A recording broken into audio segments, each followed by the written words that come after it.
Hello, everyone. It's good to be here in this beautiful venue. Actually, with a brand new talk of mine. So this is the first time I'm talking about that stuff at a conference. But it's something that I encountered quite a bit throughout the last couple of months, maybe even years, working as a consultant. And I work for a company called InnoQ. And I mostly consult around stuff like DDD and Team Topologies, and that's the last time I'll mention DDD in this talk.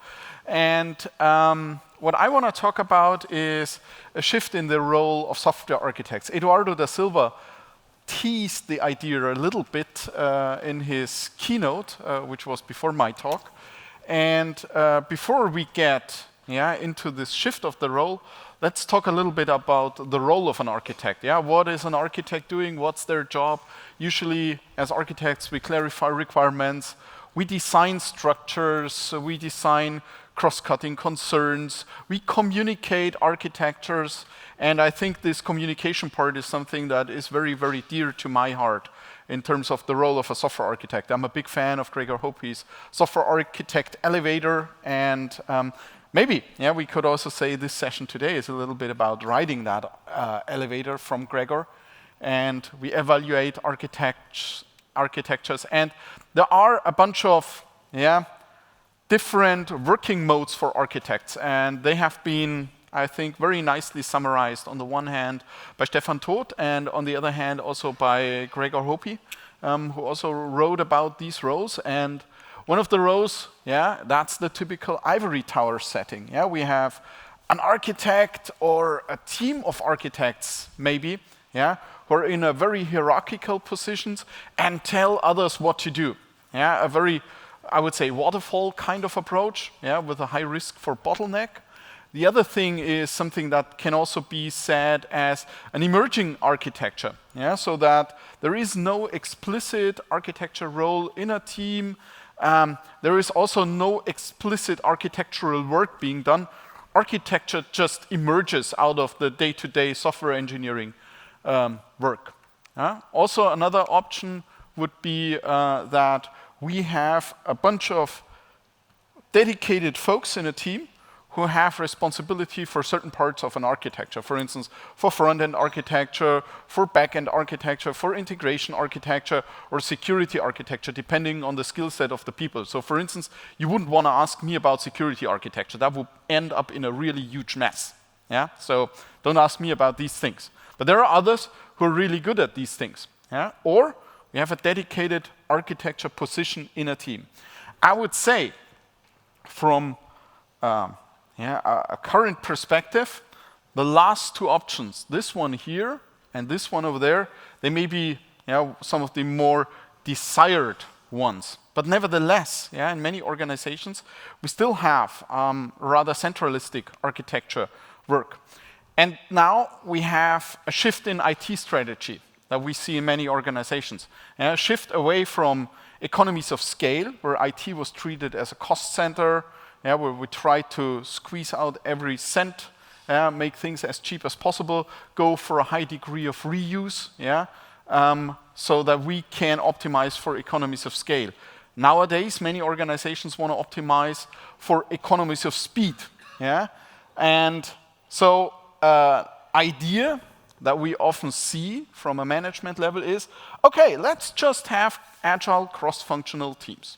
I see that in quite a few management IT strategy slide decks. Reads nice, sounds good, but what does that actually mean? So let's just introduce some agile process, and well, in the end, but we don't want to change so much in that process, and this has to be enough. I think that's a pretty good approach to screw something like that up. Now, I think what we want to achieve in such an environment with agile cross-functional teams is that we have teams that have autonomy over certain things, that have a clearly defined purpose, and that can master some stuff from their domains. And I think in order to reach that, we need an environment in which teams can achieve that. The folks from Amplitude have a really interesting infographic on these things. It's called the Journey to Product Teams infographic, where they visualized some parts, yeah, of work being done, yeah, in an organization. And the gray squares, yeah, they are teams. The gray arrows are external handovers where you're losing quite a bit of time. Yeah, and the yellow bars are things that are happening in a team, maybe within an iteration, with a cross-functional iteration, or with internal handovers in a team. And what we need to be aware of when we especially do a lot of the design work within sprints, that the teams that are doing that work feel enabled to do that. I mean, saying, hey, you're an autonomous team, you're now responsible for that, is quite easy, but do people feel the confidence to take on that responsibility? Are they able to do that? Are they in an environment where they can take on responsibility for their decisions, yeah? Even if those decisions may turn out wrong because they were based on false assumptions or something like that, is a whole different story. And I think a lot of that goes into the play of cognitive load for teams, yeah? So we need to make sure in such a transition that the teams aren't overwhelmed with things. Very often that goes hand in hand with, I would say, many technological changes. Yeah? This is a fast-paced environment. Yeah? So for instance, I've been working with a team that was writing COBOL software for 20 plus years, and now the IT strategy was microservices with Spring Boot and Angular in an agile setting and cloud, and toss out all the buzzwords. Yeah? And now you need to do the architecture work.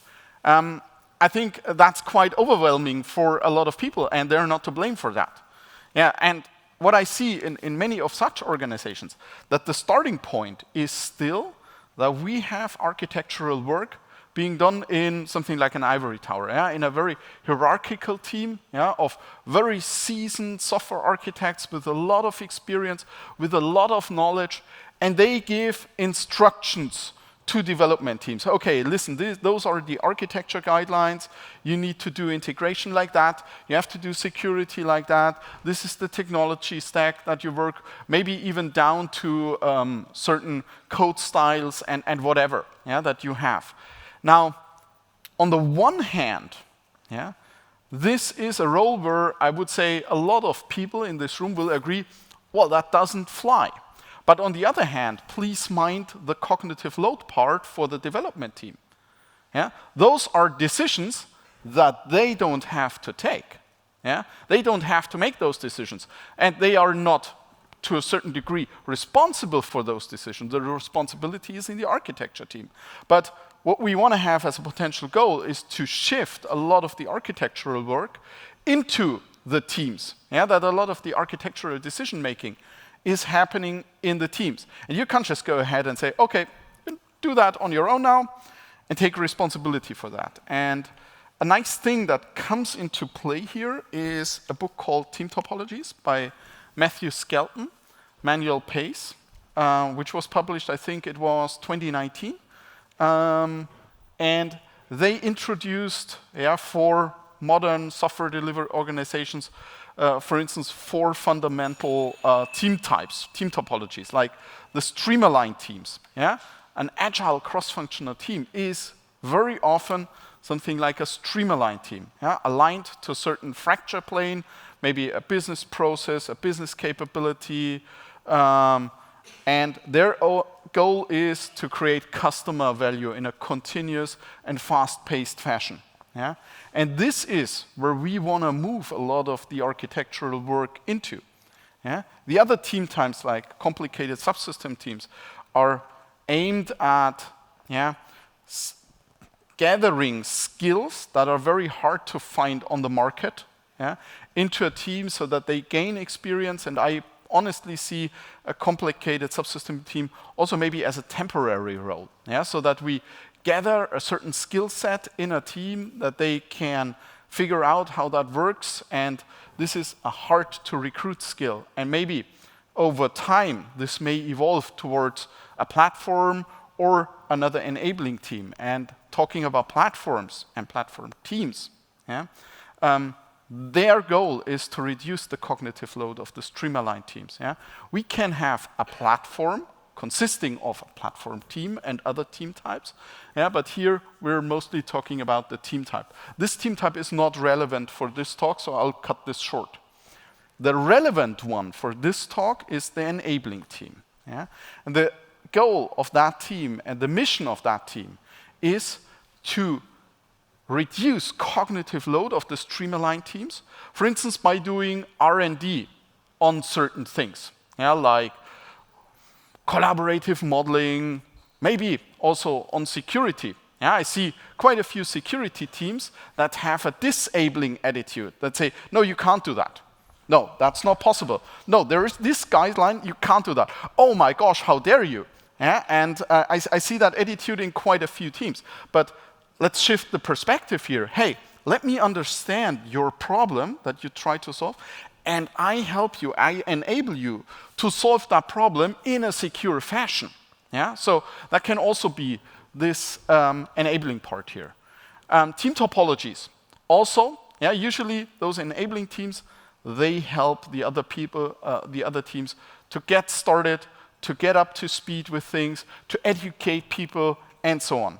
And there are also some team interaction modes. I'll not talk about them. So basically, I'll only talk about the one in this talk. That's the facilitating one, yeah, which is heavily targeted at the enabling teams. And Team Topologies combines that a little bit together. And the idea that I want to present here for this transformation journey away from the ivory tower is to treat or to start treating that ivory tower architecture team as an enabling team.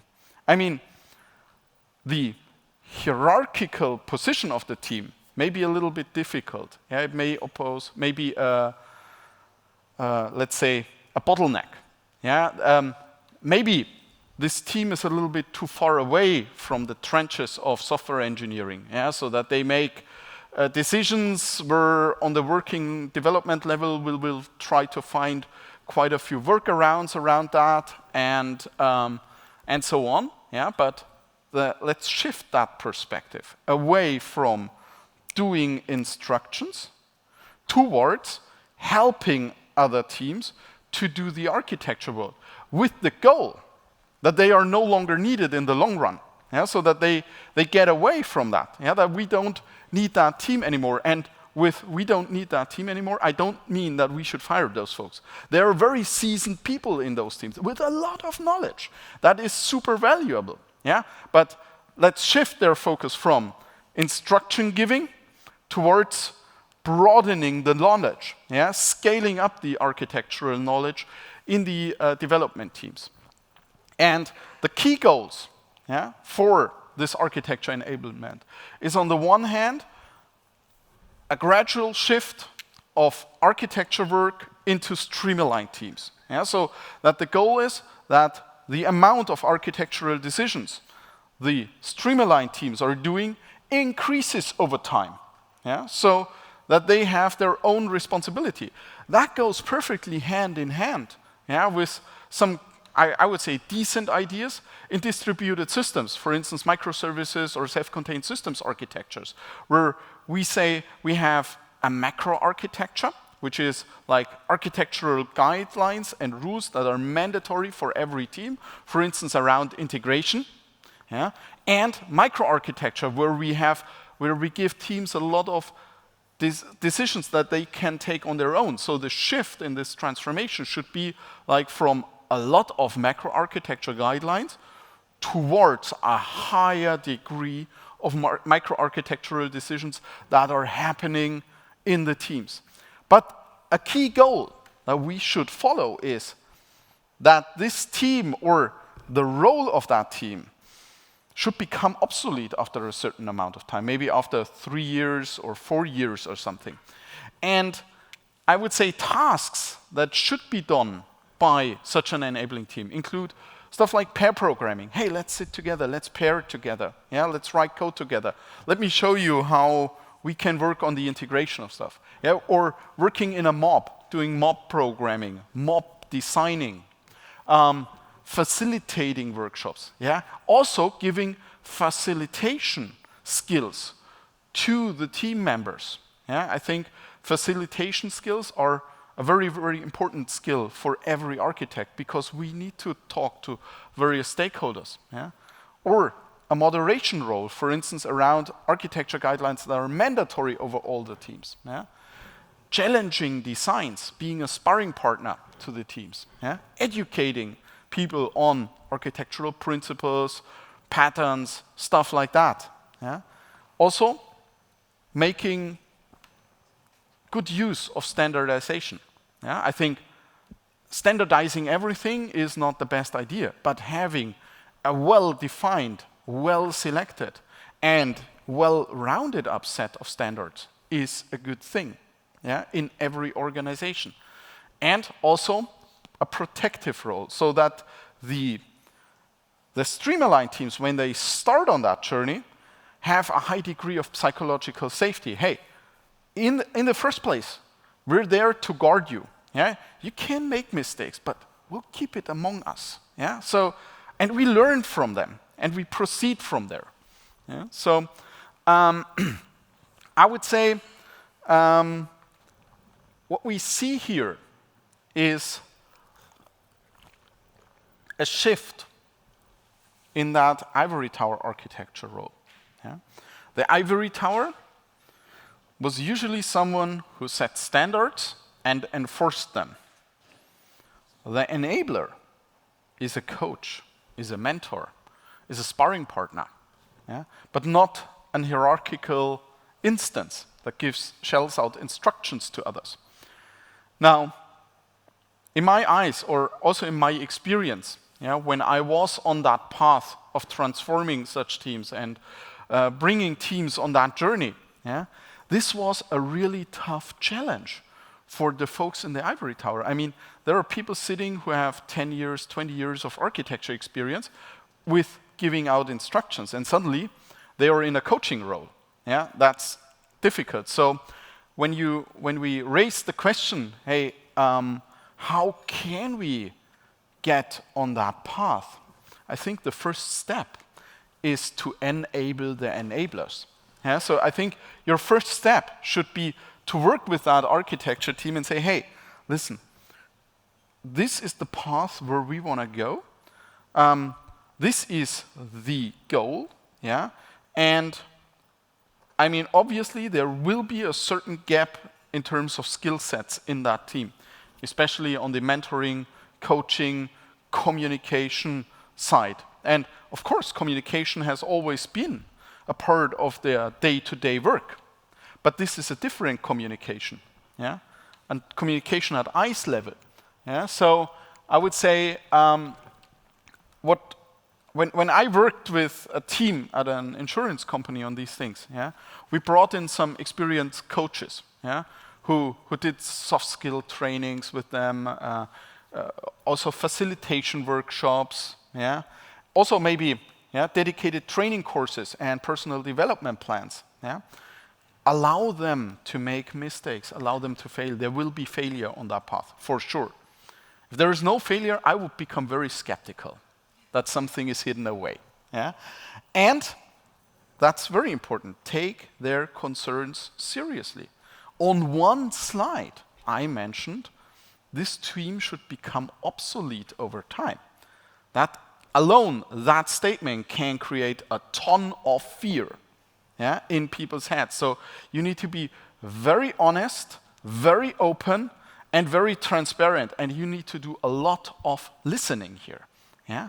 And then as a next step, yeah, I would say, let's take the first steps. Yeah? Let's work together with teams. Yeah? With a certain well-defined set of, hey, just do things like that, but on that small part we work together. Yeah? And now I want to bring in that kind of knowledge into the team. Yeah? And the goal here is to gain experience with that working mode. And gaining experience comes from making mistakes and learning from mistakes, being open about mistakes, taking fears seriously, yeah?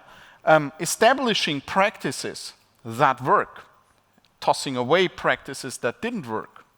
Yeah? And I would say, usually, after I would say roughly half a year or something, yeah, those folks should be able to work as an enabling team, working together with the teams, bringing that knowledge, bringing those processes and so on and into the teams. And finally, after a few years, we want to dissolve that team.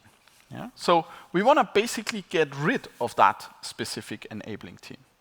But please don't fire the people. I think those are super valuable folks in many of the stream-aligned teams. Yeah? And they should work in the stream-aligned teams and continue the architectural work there.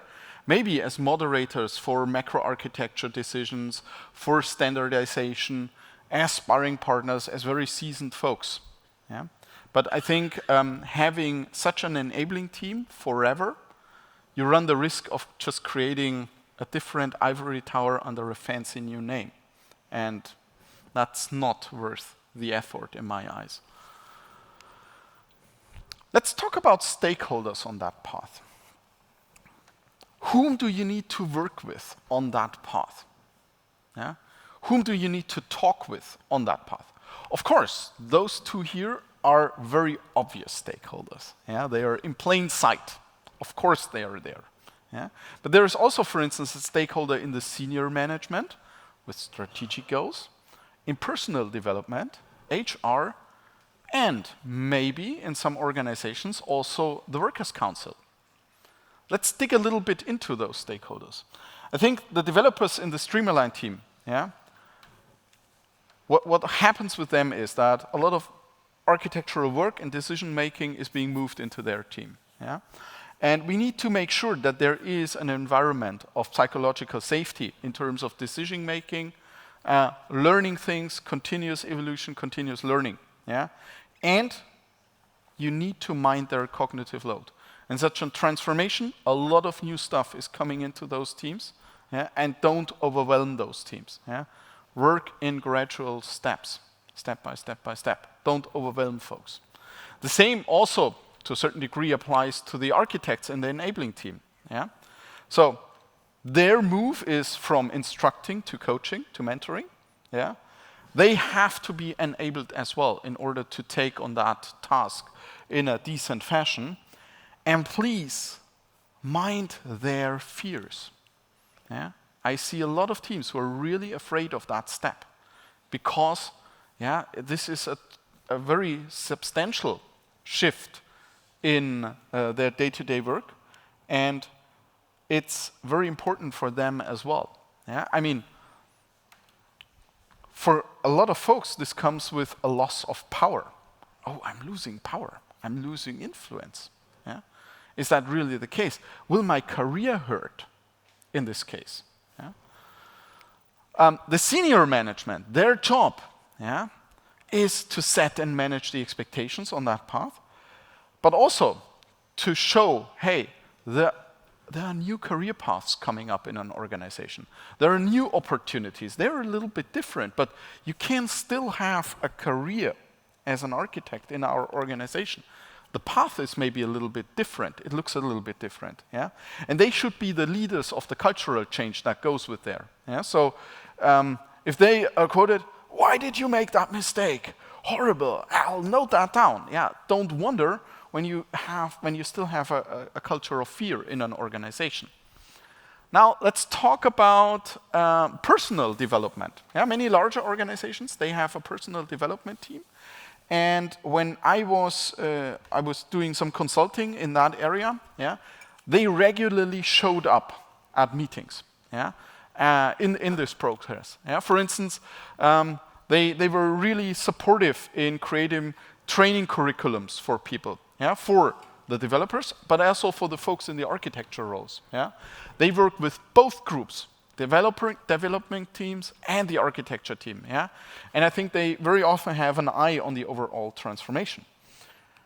HR, on the other hand, very often comes into play when we talk about contracts, salaries, and legal stuff. Contracts. And if everyone who has a work contract with a company, there is a role description, what you're supposed to do. Maybe some adjustments need to be taken there as well. if we shift the scope of a role. Rarely did I see that happening, yeah, but HR is interested. At least they want to be informed what's going on there. Yeah? But maybe some of you wonder, workers' council, trade unions? Michael, seriously? Why? Let me give you a real-world example. You should have a look at the career and promotion system, as well as on salary bands in organizations. I'll give you a totally anonymized example, but that's something that I came across when establishing something like that. So the salary band was like that. So we have 3 levels for software architects. Yeah? On the first level, yeah, software architects, those are the junior roles. They design architectures, but they are being reviewed by more senior folks. They don't take any responsibility. Their job is mainly to learn. On the second level, yeah, the software architect in salary band makes instructions to others, so they take on responsibility for architectural decisions, and they give those as guidelines to the other team. On the third level, they have a personal responsibility for the people working in the team, and they're responsible for the overall architecture. And when I was consulting with a customer, suddenly the Workers' Council popped up. Hey, what are you doing there? What are enabling teams? What's that? Yeah, and I gave them the story about enabling teams and this and that, and a manager from the customer also pitched in, and we explained. And suddenly the Workers' Council was like, hey, are you aware that this approach blocks architects from future payment raises? And by the way, all the collaborative modeling stuff that you're pitching to the business people, that they should design and model together with the developers, that's the same problem. Has anyone seen the pit hole on one of the previous slides? It was hidden here. That's exactly the thing that we want to move away here. Yeah? So, in this case, yeah, you can have a showstopper in some organizations. Yeah? So, please be aware of that. So, when you try to pitch that to an organization, you should have a look at these things. Yeah? Maybe you don't have a look, but go to HR and explain them what you're doing and ask them, hey, is there somewhere a roadblocker for that in the salary band system, in the career path system, and so on? And bring them in very, very early. Yeah? Because this is something where suddenly you need to sit together with all of those stakeholders, with HR, with the senior management, with the Workers' Council, and talk about a readjustment of the salary bands. And that's a fun thing. That has nothing to do with software architecture or whatever. Yeah? But that's a serious thing. Yeah? How can you motivate people when at the next promotion round they are being told, well, you're not giving anyone instructions. You don't get a pay raise. That's not so nice, I would say. So there needs to be a change. At the given customer, the change was a small add-on to a sentence, but we had a very strong senior management buying. Gives instructions or enables others to make their own decisions. Yeah? So it was just an addendum as a first step, but the path, yeah, from the management group was very clear. This give instructions should be removed after a certain degree of a certain amount of time. Yeah? And that may also mean an update of contracts. Yeah? So this is a very interesting pitfall. Please be aware of that, yeah? Because this can end up being a major show blocker. And in my eyes, that's also a good testing ground how serious certain people are in terms of terms that they are tossing around on fancy slide decks. Yeah? So, okay, let's get to the contract and let's change things. Yeah? In my eyes, this is a very interesting path. And I recommend you to look at that, especially if you work in organizations that have a lot of legacy, not just on a system level, but also in terms of organizational structure, organizational processes, responsibilities, and so on. But that path can be really dangerous. Does anyone know what this mountain is in the back? It's Heckler in Iceland. And Heckler is one of the most dangerous volcanoes in Iceland. It's since 20 years, I think, overdue for an eruption. And this will be a big bang when this blows up. So please be aware, be sensible with this approach. That sounds nice, that sounds easy, but there are a lot of things where you need to have a lot of empathy for people when you want to walk this path. All right, so one last announcement for the German-speaking folks here. In November, a German version of Team Topologies will come out through O'Reilly. Can already be pre-ordered, and that's that from my side. I thank you very much. I'll be at the conference till the afternoon, so please come hang out at the InnoQ booth. I'll be over there in the breaks if you want to have a chat. And, let's see if there's some questions. Thank you very much.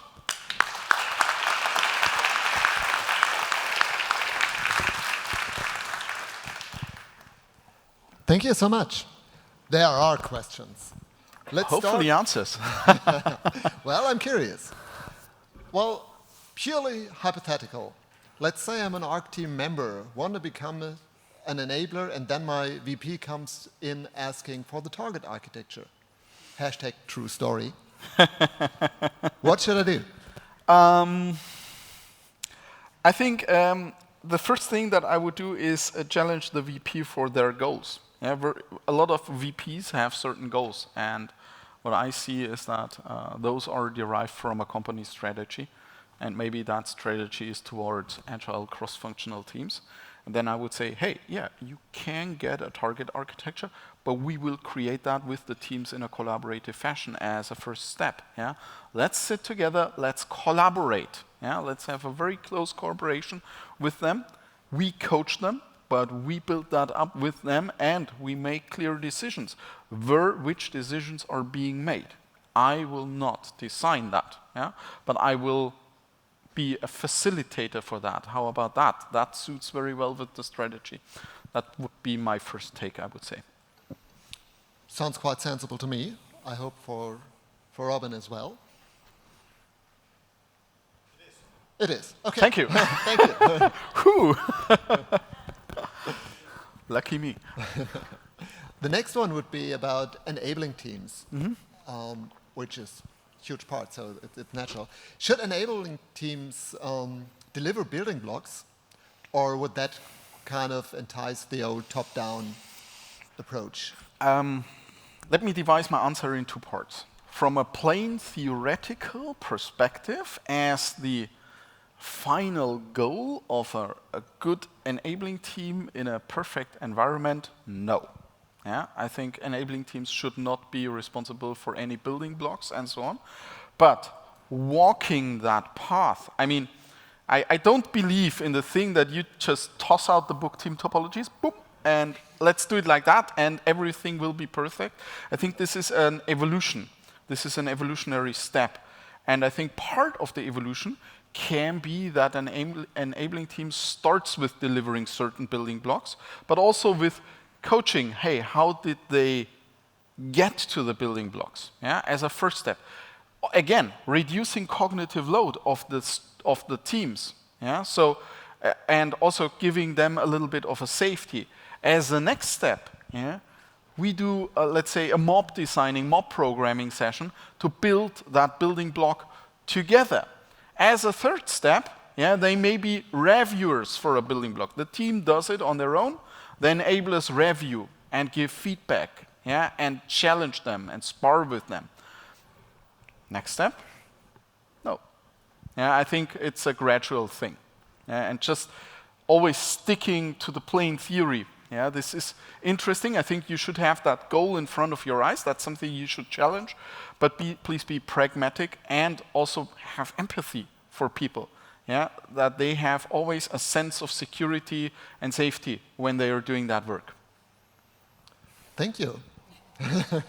Thank you, Eduardo. If Eduardo approves, that's good. Lucky me. And you also hit a lot of organizational development steps in there, which I liked very much. So the currently most rated or highest rated question then, and I heard that a lot out in the field as well, how do you actually measure the effectiveness of enabling teams? How do you know if they're any good at all? I have a hard time answering that because I think that's something I've never worked with measuring effectiveness of enabling teams, so I've never done that. But if I would be confronted with a task, I would talk very, very closely to people from HR with the Workers' Council that this measuring doesn't introduce fear into the teams. But I would say when the enabling team what I always propose enabling teams is, hey, make a customer satisfaction reply, do retrospectives. Yeah. So I'm a very big fan of retrospectives. Yeah. And in the Agile space, there are always those complaints about all those meetings where people have to sit in. The last thing that I would kill would be the retrospective. Maybe run regular retrospectives with teams. Yeah? Learn what's going well, what doesn't go well, how can we improve. And also maybe, hey, let's have an anonymous poll, how happy are you, what can we do, and so on. So I think, but that should be mainly driven from the enabling team themselves. Yeah? I would be very skeptical with an upper level management assessment. Yeah? I would have a bad gut feeling with that. I don't know. Yeah, I feel you. So, Vivek, I hope the answer is okay so far. Cool. Thank you. You're getting all the thumbs up, right? And one last thing would, oh yeah, that's also the one that arises. One last for this session. Afterwards, you can always find him over at the booth, and so. But the last one for now would be, if we have all this in place, who actually has the authority to make macro-level architecture decisions? How do we do that? Yeah, that's a very interesting thing. I think what we see very regularly is that the teams themselves, they have certain architecture roles established within the teams.